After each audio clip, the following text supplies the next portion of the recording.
I know a lot of people want to see us married again, but let me explain something to you. The moment I got that divorce, that man started treating me way better. What's up, everybody? My name is Mel, and welcome to Life Coaching by Mel. Here at Life Coaching by Mel, we speak truth regarding the nuclear family. And if you're new to the channel, do me a favor, hit that subscribe button, hit that notification bell so you get each and every one of my videos.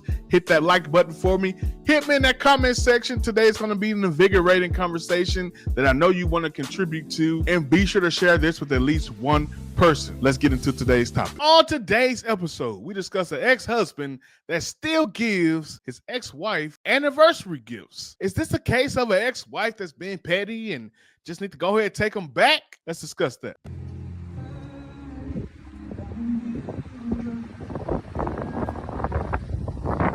What's that?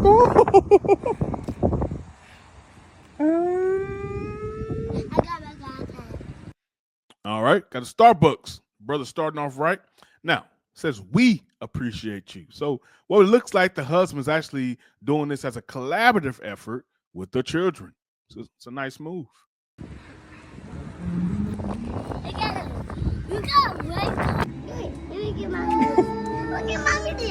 Thank you. He just looked guilty, don't he? He just looked guilty. Just looked like, baby, please, please, please, baby, please, please, please, baby, please, baby, please take me back, baby. Oh.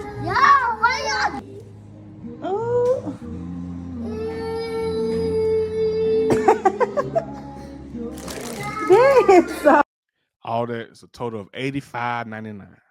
sweet.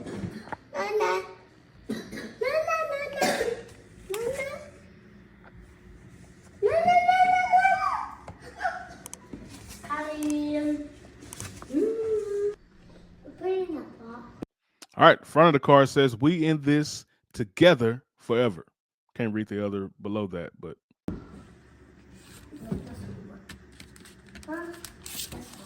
And the inside says, to my best friend, my life, my world, my soulmate, my everything. Isn't that Barry White?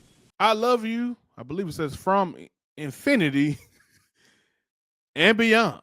To infinity and beyond.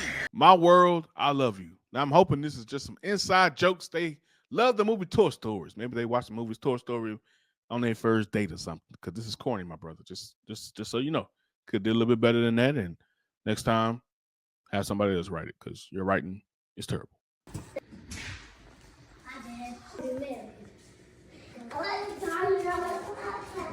Honestly, just from what we see so far, I support this. I support still celebrating a significant moment in your ex's life. When you have children, not, if you ain't got no kids, let the end be the end. Let the end stay there where it's at. But when you have children, Mother's Day, birthday, anniversary, things of that nature, because at the end of the day, you want to make things right for the kids, especially if you're still single as well. You want to have moments where the kids can celebrate their parents. And this sets a great precedent for things to come. If you celebrate it with the kids will then celebrate you as you get older. She's actually about to go into an explanation of why things are the way they are, and also why she refuses to take them back. I want you guys to give me your opinion. Is she right? Is she wrong? Should she give him another chance? Oh, get a nigga a chance.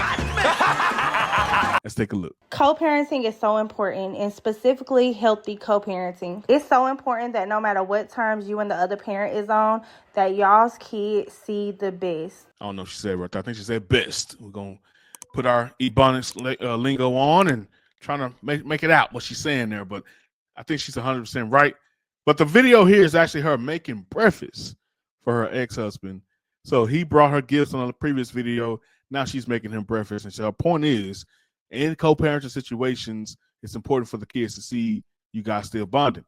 Now, I'm not for co-parenting. I don't think co-parenting should be an avid goal for us. I think it should be a last resort. And I think our culture is too comfortable with having co-parenting as an option. You have heard people on TV, or I'm sure in your personal life, that once they have a heated argument, a part of that disagreement or a part of the way that conversation ends is them saying, hey, I just want to co-parent. Like, before they even say it, for sure we're not going to be together no more, they are already talking about co-parenting, because they think of it now as part of the culture. They look at it as something that is not so bad of an option, because they're thinking about themselves within that option. And I think about the effects of the children. But sounds like to me, she is thinking about the effects of the children. I'm not sure what led to the divorce at this point. I'm not sure what agreement they have at this point, but we do know that they are trying to make things work in a sense of bringing the kids around them, seeing them function as a family. It's important to still show up and cook in front of them, go on family vacations, do family outings, even family pictures. Literally be almost best friends with each other. And some would say, ma'am, if you're going to do all that, you might as well stay together. If you're going to do all that, why break up at all? And I'm on par with that. You know, I'm all for marriage. I'm all for fighting for your marriage. I'm all for trying to work things through. I believe in our society, we definitely give up a marriage way too easily and for very frivolous reasons. Because we look at this, I made a video last week talking about deal breakers, and I said deal breakers doesn't apply to marriage because marriage is not a deal. It's a covenant. There has to be something substantial to cause you to give up on this holy institution that we call marriage. I know a lot of people want to see us married again, but let me explain something to you. The moment I got that divorce, that man started treating me way better, putting in so much more effort. It's like he knew my foot was out the door and I could no longer be held hostage. The phrases that our women use nowadays irks my nerves. It's hard for me to hear certain things in certain ways that women speak. Because when you say the phrase hostage, it has a literal definition. It's not something that you can just say all willy-nilly. That means you're held against your will. You're being abused, so to speak. This is something that is grounds for divorce. But is that what happened to you, ma'am? I don't know any abused person that would want anniversary gifts from their abuser. Yeah, come in. Damn, who died? You got enough flies in here for a funeral, eh? I think you put a little bit too much dip on that chip, ma'am. If it's important for you to look the part in front of your kids and them not see their dad in a bad light, it should also be important for you not to say things such as that to the rest of the world. I tell you, we get along so much better how we are now. It's really just hard to explain our relationship. But we definitely have an understanding. He definitely shows up and tries to celebrate me every chance he gets. He definitely tries to show up and celebrate me every chance he gets. There's a time and place for everything. So let's say this man did do some missteps in the marriage. He cheated. Let's say he actually did try to hold her hostage. Let's say he did some things that were very much against her deal breaker list. How long does he have to pay for that? Let's take it off of her situation. The one thing I talk about a lot on this channel is when men make a mistake, you definitely have to make up for that. You have to apologize. You have to get into a mode of making sure they know how sorrowful you are. If restitution is necessary, you have to do that. Do whatever it takes to make your woman know how bad you feel and how wrong that was, and also how that behavior won't be continuing. However, at some point or another, a man has to get back on top, has to get back to being the man that he should be. At some point or another, for a relationship to fully function, the man has to be the head and be the lead of not only the family, not only the household, but of his wife. And if you're constantly in this mode of forgive me, baby, forgive me, baby, you never get back on top. You're constantly in the chase mode. You never side by side or ever leading her in the way that you should go. Some of you have seen this done for decades to a man. The man may have cheated and maybe even had a baby outside of the marriage. And from that day forward, once the wife finds out, she'll take him back. She decided to go ahead and stay, but she's going to make his life a living hell for the rest of her days. He can't get no respect from her. She disrespect him in front of the children. Don't have sex with him, but anytime she's at her ovulation period or to the point where she really, really, really needs it, and if he dare even looks at another woman, no matter how full his balls are, it's going to be all hell to pay. No matter where they are, she's going to embarrass him in public. If we're going to stay together, there has to be a moment where we let the old things go. Don't stay with me if you're going to hold me to what I did forever. More often than not, that time period is not even clear. We typically do this until you feel better. But if I don't even see efforts of you trying to feel better, if I don't see efforts of you trying to get the healing that you need, oh, it's time to move on. Whether that be moving on with you, or that means me moving on without you. But beyond the nice gestures, let me tell you something that's really important to me. I want us to both want to go to church and both hold the same family values when it comes to parenting in a household. And until I get that, baby, I love us just the way we are. So come on over, get this meal, and let's have dinner with our babies. Oh, that's a bit of a flip script there, huh? So y'all thought it was something frivolous. Y'all thought it was something that didn't mean anything. I want to hear your thoughts. What did you think about the reasoning behind what she's doing? Do you support what she's saying here? Or do you believe it's not grounds for divorce? Here are my thoughts.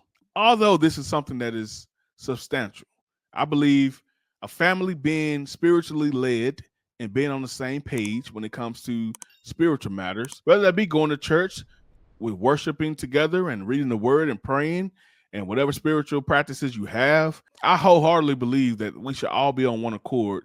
And it doesn't take years and years for you to find out whether this is something that you should be doing as a family or not. I will say we don't know every factor regarding this. Was she always a Christian from the time they met?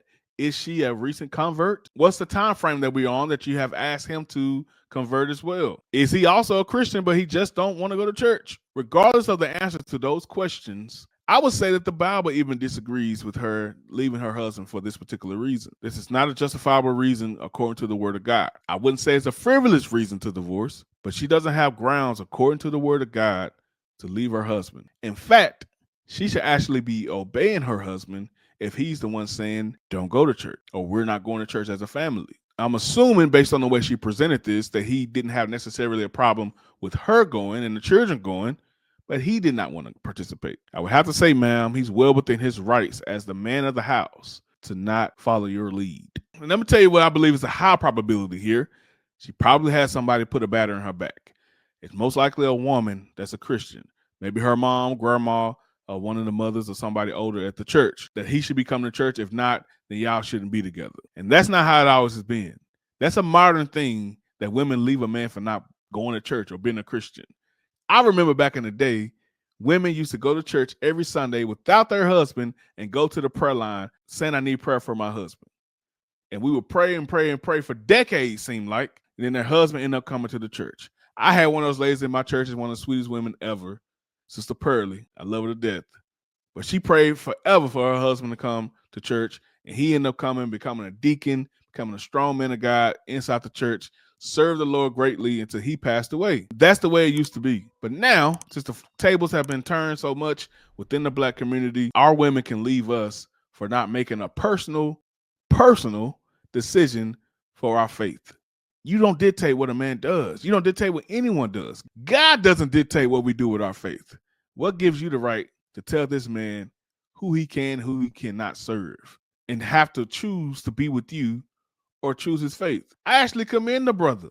If he stood tall and said, I'm not going to allow you to force me to become a Christian or force me to take a faith that I'm not fully convinced of at the moment. Hey, if the marriage got to dissolve, the marriage got to dissolve. I'll keep coming over here and giving you these gifts. I'll keep coming here and eating with the kids. I'll treat you better, but it doesn't sound like he's backing down on this faith thing. That's commendable. Ladies, you have a lot of influence on men. You have a lot of influence on your husband. You cannot influence anyone to become a Christian. You cannot influence anyone to go to church. God said, behold, I have a blessing and a curse before you. You decide. If he allowed you to choose when you begin to serve him, why don't your husband have the same right? Why you have to monopolize the family in order to get him to do what you want him to do? Although you guys are handling this in a pretty productive way regarding co-parenting, it's still so crazy how you are even in this situation, being that this is not a rightful or justifiable reason to be divorced. This is manipulating, man. This is an ultimatum that you have no grounds to give as a mere human. If the Lord himself wouldn't force this man to give his life to him, what gives you the right to do it? There was no vow that you took that said you have the right to force him to become a Christian. There was no vow that you took that said you have the right to divorce this man if he never becomes a Christian. You're in the wrong, man. There's no question about it. But I linked her TikTok in the description section. Feel free to go over to her page. Like I said, it's a lot of positive things going over there. I support them overall. But this particular matter, ma'am, you're far off. Hey, what's up, everybody? My name is Mel. Thank you for joining my channel. Thank you for checking things out here. Oftentimes, we go on people's pages and are like, man, what is going on here? What is the purpose of this channel? So let me be clear. The purpose of this channel is to speak truth regarding the nuclear family. And when I say truth, I'm not saying my truth, not your truth, but the Lord's truth. All about the word, all about the ways and the will of God. What does he have to say about the nuclear family? And I believe the generations of today, whether it be Gen X, millennials, Gen Z, Gen Y, whatever the case may be, I believe now we have a very toxic relationship regarding marriage, regarding family, regarding having children. We're in a toxic dynamic as we speak. And honestly speaking, a lot of the answers that we're looking for in our community, a lot of the cures and a lot of the answers would come from a proper, fulfilled family home. If you go down the line of everyone's individual trauma, there you will find some negligence or some type of issue that they had with their parents. So here on this channel, we address those things head on. We don't place fear in those issues and avoid the topic. We do what Jesus did. And when he said, don't assume that I came for peace, but I came with a sword. I came to turn family members against family members if it means you following me. If you have to cut them off, if you have to address them and have arguments for you to follow me, so be it. And I think at this point in our society, we're at the so be it stage. So here at Life Coaching by Mel, I'm all about bringing healing to that. And the number one way to do that is have honest conversations. So if that's something you like, that's something you're into, that's something you really want to be a part of, be sure to hit that subscribe button. Be sure to comment. Let me know what you think about everything. I do my best to respond as often as I can. I want to hear from you guys. This is not about me. It's about healing our nation, healing our states, healing our cities, healing our community, healing our homes. Love you guys. Take care. Let's go.